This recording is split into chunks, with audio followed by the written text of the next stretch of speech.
Hello everyone. तो आज इस वीडियो में जो हम डिस्कस करने वाले हैं वो हम बात करेंगे कंट्रोल ट्रांसफ़र स्टेटमेंट्स के बारे में।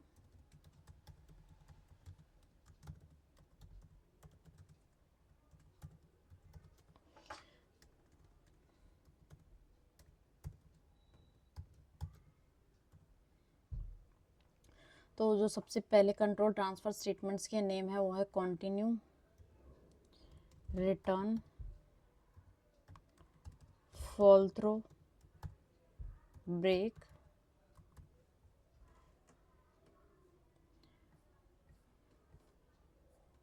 तो रिटर्न का तो ऑलरेडी हम बहुत बार देख चुके हैं कि जब भी हमें कुछ रिटर्न कराना हो कहीं से, लाइक मैं कहती हूँ कि मैं कोई एक प्रॉपर्टी क्रिएट करती हूँ, वेरिएबल नंबर इज इंटीजर,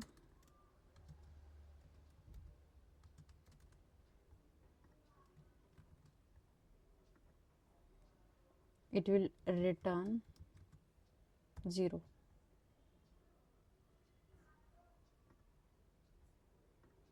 तो मैंने ये एक वेरिएबल क्रिएट किया जहाँ पे मैंने रिटर्न कर दिया 0।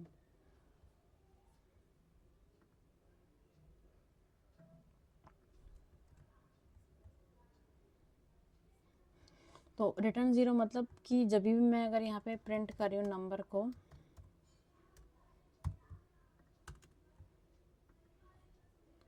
तो ये 0 प्रिंट करेगा।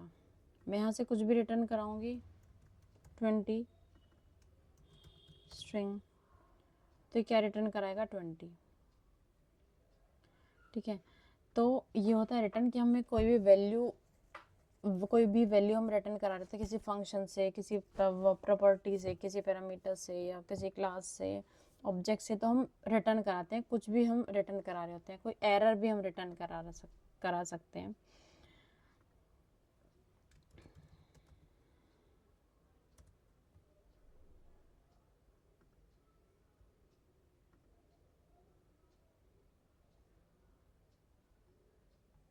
ओके, तो इनम के थ्रू हम ये करा सकते हैं एरर को रिटर्न। तो रिटर्न का सिंपली कोई वैल्यू हम रिटर्न कराते हैं। देन जो नेक्स्ट आता है वो आता है कंटिन्यू। तो कंटिन्यू की हम बात करते हैं। कंटिन्यू क्या होता है कि ये हमें ये बताता है, tells loop to stop what it is going. अगर हमने कंटिन्यू का यूज़ किया, लाइक जैसे हमने कंटिन्यू का यूज़ किया है, तो ये क्या करेगा कि अगर कंडीशन ट्रू है और यहाँ पे कंटिन्यू है, तो ये कह रहा है कि जहाँ पे अभी हम हैं यहीं से ही इस लूप से हम बाहर आ जाएंगे और लूप को फिर से शुरू करेंगे। तो tells a loop to stop what it is doing, जो हम अभी कर रहे थे इसको यहीं रोक देंगे और हम बिल्कुल बाहर आ जाएंगे बिगिनिंग ऑफ नेक्स्ट इटरेशन। जैसे अभी कैरेक्टर की वैल्यू लाइक मैं करूँ जी पे है, जी पे था, कंटेंट्स नहीं कर रहा है, जी इसके अंदर नहीं, क्योंकि ए आई ओ यू और स्पेस को ही सिर्फ ले रहा है, तो वो इसके अंदर नहीं जाएगा, वो अपेंड कर देगा। फिर वो आर लेगा, वो फिर इसके अंदर नहीं जाएगा, फिर वो अपेंड कर देगा। ई आता है, अब ये कह रहा है ई ये एरे के अंदर एग्जिस्ट कर रहा है अगर कंटेन्स करता है कैरेक्टर को। तो कैरेक्टर क्या है हमारे पास ई, क्योंकि हम इस पूरे पजल इनपुट को इसके अंदर डाल रहे हैं और एक एक करके वो ले रहा है। तो इस टाइम हमारा कैरेक्टर आया ई ने क्या किया, वो चेक किया कैरेक्टर्स इस एरे के अंदर ई एग्जिस्ट करता है, तो इसने कहा कंटेंट्स से वो चेक करता है कि एग्जिस्ट करता है या नहीं, तो उसने किया हाँ यस करता है, तो उसने कहा कंटिन्यू। कंटिन्यू का मतलब कि अब जो एग्जीक्यूशन है, अब यहाँ पे ये नहीं जाएगा, ये रन नहीं होगा कोड का पार्ट, वो सीधा यहाँ पे जाएगा, वो नेक्स्ट किसको लेके आएगा, ए को। तो अपेंड नहीं होगा। पजल इनपुट्स के अंदर पहले जी आर आ गया था, अब ई नहीं आएगा, वो नेक्स्ट ए के लिए चेक करेगा, फिर वो वापस यहाँ पे चला जाएगा, फिर ए आएगा, फिर से वही होगा कंटिन्यू, तो फिर से वो बाहर चला जाएगा, इसमें ए को ऐड नहीं करेगा। देन उसके पास आता है टी आएगा, फिर वो चेक करेगा इसमें इसके अंदर टी नहीं होता है, तो वो बाहर जाएगा और अपेंड कर देगा। तो सो गिरी जी आर टी इस तरीके से, और जो भी स्पेस है उसको भी वो छोड़ देगा, वो भी अपेंड नहीं करेगा। तो इस तरीके से हमें स्ट्रिंग मिल जाएगी।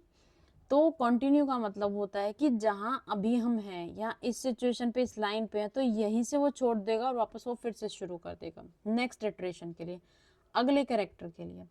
तो इसके कहता है से I am done with the current loop iteration, इस जो करंट चल रहा था ई वाला वो उसके साथ मेरा हो गया है, without leaving the loop all together. हम लूप को नहीं छोड़ते हैं, लूप को वापस फिर से शुरू कर देते हैं हम नए नेक्स्ट इटरेशन के साथ। तो ये होता है कंटिन्यू। तो इसने क्या प्रिंट किया, GRTMNDS KLK, राइट। तो ये था कंटिन्यू। नेक्स्ट आता है ब्रेक। ब्रेक क्या करता है, ब्रेक को हम जहाँ भी यूज करते हैं वो वहां से हमारे एग्जीक्यूशन को ही इमीडिएटली स्टॉप कर देता है और हम पूरे फ्लो से बाहर आ जाते हैं। तो यहाँ पे मैंने नंबर लिया है, तो हम दो जगह यूज करते हैं, लूप के अंदर और स्विच स्टेटमेंट के अंदर। लूप के अंदर वो लूप को ब्रेक कर देता है, स्विच के अंदर वो स्विच को ब्रेक कर देता है। तो ये कह रहे हैं जो कर्ली ब्रेसेस हमने यूज किए हैं इनके बाहर आ जाता है। तो एक नंबर लिया है जो चाइनीज सिंबल है, इसका मतलब होता है 3। तो हमने एक सिंबल ले लिया है और हम एक वैल्यू लिया इंटीजर का, हम वैल्यू अपडेट करें। तो नंबर सिंबल में ये आया, तो इस केस में एग्जिस्ट नहीं करता है, वो नहीं जाएगा, सेकंड में नहीं जाएगा, थर्ड में नहीं जाएगा, वो थर्ड पे चला गया। और वो बोल रहा है कि जो डिफॉल्ट अगर कुछ आ जाए इनके अलावा तो ब्रेक कर दे। ये चेक कर रहा है कि अगर ये नंबर है तो इसको प्रिंट कर दे, एल्स अगर डिफॉल्ट केस है तो वो सी प्रिंट करे।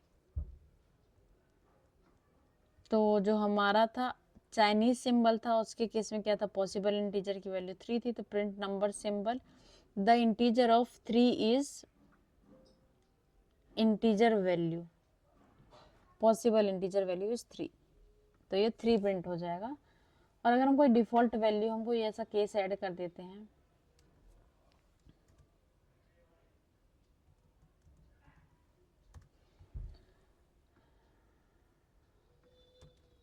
क्योंकि कैरेक्टर है तो हम सिंगल में लिखेंगे, तो उसने डिफॉल्ट में चला गया, वो the integer value could not be found for hash, तो इसके लिए इंटीजर वैल्यू नहीं मिली है।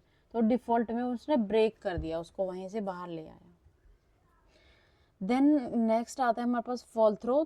फॉल थ्रो का क्या काम होता है, फॉल थ्रो हम कैसे यूज करते हैं। सबसे पहले हमने यहाँ क्या लिया, एक इंटीजर लिया, डिस्क्रिप्शन ले लिया और उसको प्रिंट पे हम करा। यहाँ पे एक डिस्क्रिप्शन ले रहे हैं, इंटीजर टू डिस्क्राइब, यहाँ पे 5, द नंबर ऑफ 5 इज। तो आगे ये क्या कहता है कि हम 5 का डिस्क्रिप्शन प्रोवाइड हमें करना। तो डिस्क्रिप्शन में हमने क्या किया, 2 के केस में बोला कि इवन नंबर है एंड ऑल्सो, देन अगेन कुछ केसेस लिए और प्राइम नंबर एंड ऑल्सो, और यहाँ पे हमने फॉल थ्रो करा दिया इस केस 3 के बाद। अब ये क्या करेगा, फॉल थ्रो का क्या मतलब है, जब नॉर्मली हम स्विच केस यूज करते हैं तो उसमें क्या होता है, जब एक केस है और वो मैच कर जाता है तो एग्जीक्यूट करके वो बाहर आ जाता है, वो ब्रेक कर जाता है लूप से।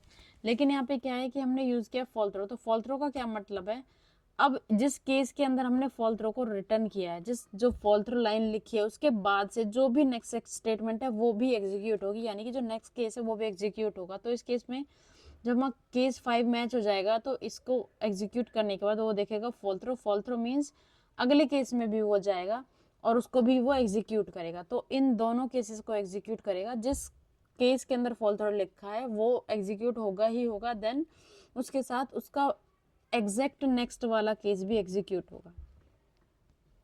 और अगर मैं यहाँ पे सबसे पहले हम ये देखते हैं, तो इज एन इंटीजर, तो यहाँ पे क्या है, N integer, the number 5 is a prime number, ये प्राइम नंबर है, and is also an integer. और मैं क्या करती हूँ, तो मैं केस 2 के बाद ही फॉल थ्रो यूज कर लेती हूँ। तो इस केस में क्या होगा, और मैंने यहाँ पे 2 डाल दिया, 2 is an even number and also an prime number and also an integer number। तो फॉल थ्रो के बाद जितने भी केस हैं, टोटल केसेस, वो भी एग्जीक्यूट होंगे। तो ये फॉल थ्रो होता है कि जब भी हम फॉल थ्रो का यूज करते हैं उसके बाद जो भी स्टेटमेंट्स होते हैं, जो भी केसेस होते हैं बेसिकली स्विच के अंदर, वो सारे एग्जीक्यूट होते हैं। तो ये था fall through statement and continue statement and break statement and return statement. तो ये था कंट्रोल ट्रांसफर स्टेटमेंट, ये हम ऑलरेडी पढ़ चुके होते हैं अदर लैंग्वेज में, continue, return and break. But fall through यहाँ पे न्यू है। फॉल थ्रो मीन्स जहाँ पे हमने फॉल थ्रो यूज किया, कि वो फॉल थ्रो मीन्स फॉल एक झरना टाइप की, वहां से जहाँ से गिरना शुरू होता है वहां तक नीचे तक गिरता ही जाता है, तो सारे केसेस के अंदर एंट्री करेगा। तो ये था कंट्रोल ट्रांसफर स्टेटमेंट। तो आज कंट्रोल फ्लो का चैप्टर यहीं पे फिनिश होता है। इसके बाद हम जो नेक्स्ट करेंगे होगा अपना फंक्शंस और क्लोजर्स को। So thanks for watching this video, और लेक्चर सीरीज वीडियो चेक करते